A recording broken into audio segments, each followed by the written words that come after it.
Hello, vinyl community. Elliot here, Lazy Dogs Records. 'Tis the season for vinyl tags.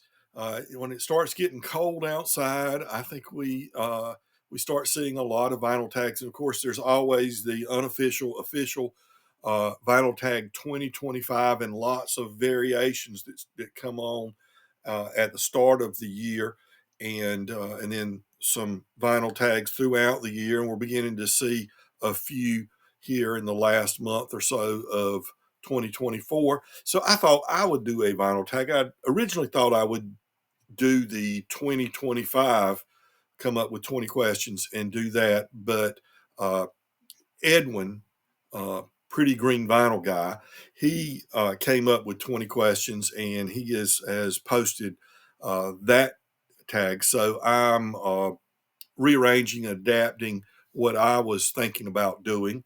And so my vinyl tag is called I Do Not Play No Rock and Roll Vinyl Tag. So, as you may assume from the title, there are going to be 10 prompts, and instead of 20, don't want it to run too long, 10 prompts, and you cannot show a rock and roll record. Okay? No rock and roll records. Anything else, jazz, blues, country, bluegrass, folk, classical, anything you want to show, but not rock and roll. And you can't, it could be pop, but not rock. Okay. Big difference there. So the 10 prompts come in the form of either a question or a declaratory statement. And the first one is, you just can't beat it. And in that, I want you to show an album you picked up this year that you really love, your favorite album this year, I suppose you'd say. Sierra Farrell is my pick, and this album is called Trail of Flowers. Isn't that a great cover? A great, great artist and a great album that kind of defies genre. Number two is, how did I miss this the first time? So I want you to show a reissue that came out in 2024, or that you purchased in 2024. Now, nobody's checking the receipts here, so don't worry about it if you got something at a different time. You show what you want to show. And another Rounder release, a Rounder and a Real Gone Music release, reissue, Tony Rice, Native American, great album. Tony Rice, not a prolific songwriter, especially lyrically. He did write some instrumentals that are great, but great interpreter. And song Rounder, as I said, in this root beer, I guess, colored or something like that. Includes some great songs. John Wilkes Booth, Summer Wages, Why You Been Gone So Long, St. James Hospital. Just a excellent album, reissued for the first time this year. Number three, you wouldn't believe where I found this record. Show a used record that may have come from an unusual place or an out of the ordinary in some way place. I was at church one Sunday, and they had been cleaning out closets and stuff in some of the classrooms, and there was a crate of records. And of course, what did I do after services that day? I went down there and rummaged through and came back upstairs and said, how much you want for this? And they said, oh, cool, take it. We're trying to get rid of them. So I took it. And this is the Oak Street Youth Sings. This is the Oak Street Pentecostal Holiness Church choir, youth choir. And I love stuff like this. I called to try to find out about this record. So I tried to call the church, and the church doesn't exist anymore. I called the Chamber of Commerce. They're from Goldsboro, North Carolina. So you see the beautiful azaleas and the longleaf pine trees and other trees in the back, all pines in the background there. and you see the way the youth are dressed. Very cool. Thought that was very cool. And this the Chamber of Commerce called me back earlier today. In fact, I called a few days ago. Called me back and they said we can't find any information about it. The church doesn't exist anymore. There's a Seventh Day Adventist church in that location now, but I'm there's no date on it. I'm thinking about 1973 or four would be most likely, looking at the hairdos and the outfits that they're wearing, things like that. And those it's dedicated to these two ladies, Catherine and Caroline, I believe it is.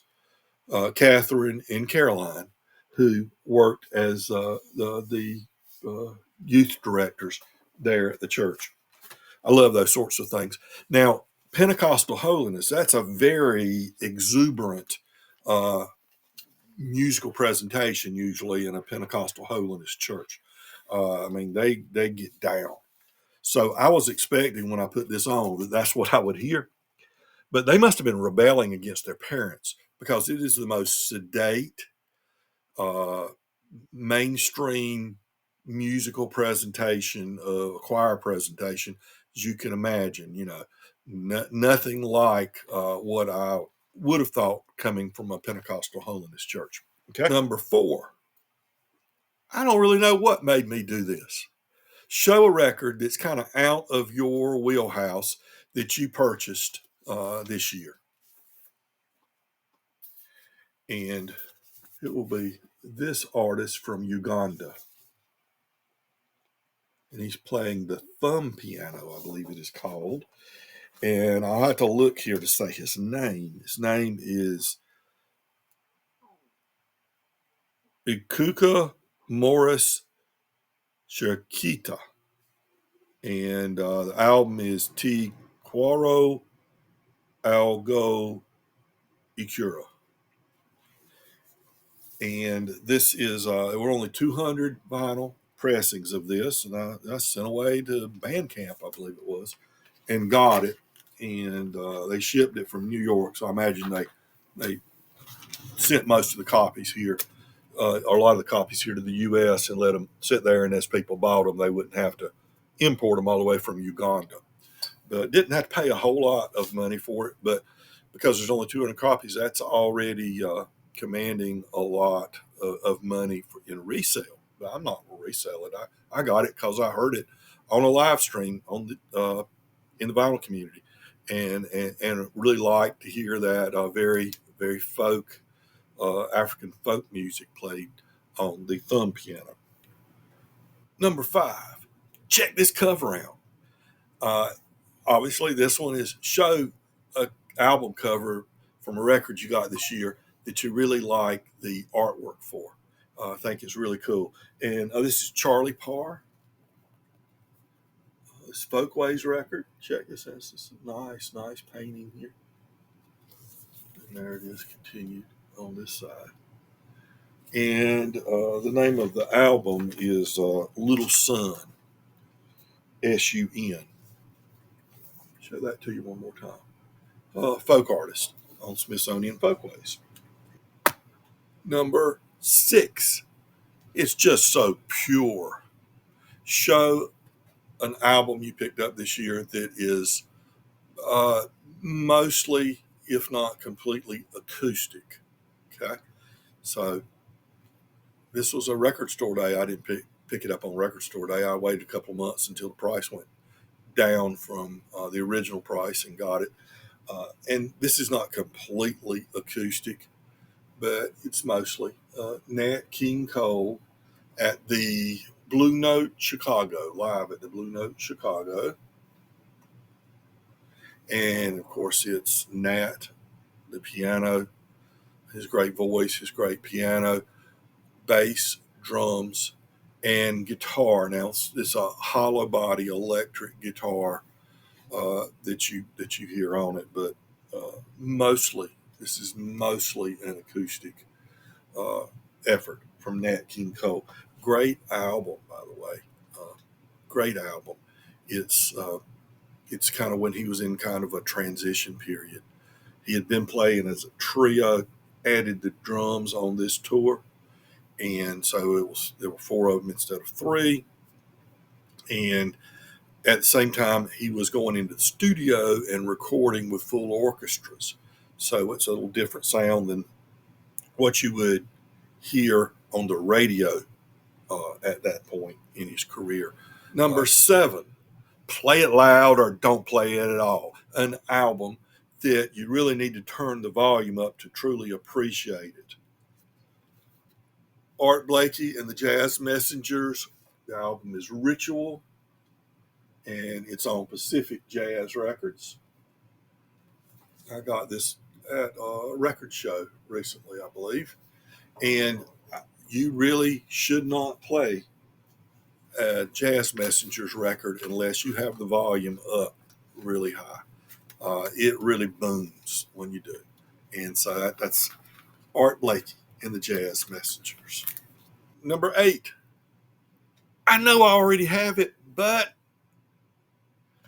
show a record you purchased that you have another copy already before you purchase this one, or multiple copies maybe. You know, why would you buy the same record more than once? I got this just a month or 2 ago. Guy Clark, Old Number One. And this is his debut album from, 74, 5, something like that.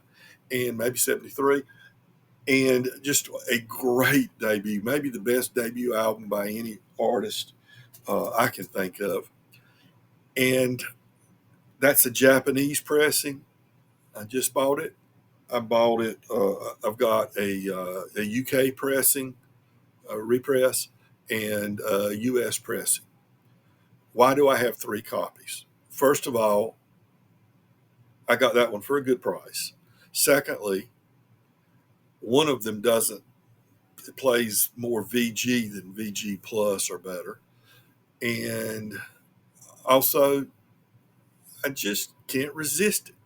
I tried to buy this record when I was in college, maybe 4 years after it had come out, and you couldn't get it. Number 9. Back in the day, I wouldn't have been caught dead with this record. Picked this one up at a yard sale a few blocks from here. Dream with Dean Martin. And back in the day, in my younger days, this was just not cool. And I wouldn't, in my teens or 20s, I wouldn't have thought of listening to a Dean Martin record. That was my parents' music. As I got older, I discovered just how good a lot of this music my parents liked really was. And this is no exception. Dean Martin, Dream with Dean, 1964. Number 10, it can't be a guilty pleasure if I just really don't care what you think. Okay? You get the idea there. Okay? Show me something some people might refer to as a guilty pleasure, but you're not self-conscious about what you listen to or not worried about what other people think. So you listen to what you listen to. Baja Marimba Band from 1965, Rides Again. Cool cover. You would think this was a band from Mexico, but no. It's just a concept of A&M Records and Herb Albert on A&M. It's a pop record, easy listening pop kind of record. Back in the mid 60s, it's just a fun little record. That's all it is. It's just a fun little record, and I enjoy it occasionally. Don't listen to it often, but every once in a while. And I've got like 2 or 3 more of their records. I haven't cleaned them yet. I picked them up recently. So there is I Do Not Play No Rock and Roll vinyl tag. And I hope some of you may decide to participate. Remember, you cannot show any rock music. Please don't even mention the name of a rock band. Just don't. But anything else is fair game. So these 10 prompts for you, and I hope somebody will decide to participate and join in. Until I see you again, please remember, be kind to your neighbors. And we are all, regardless of where we live, we're all neighbors. Take care.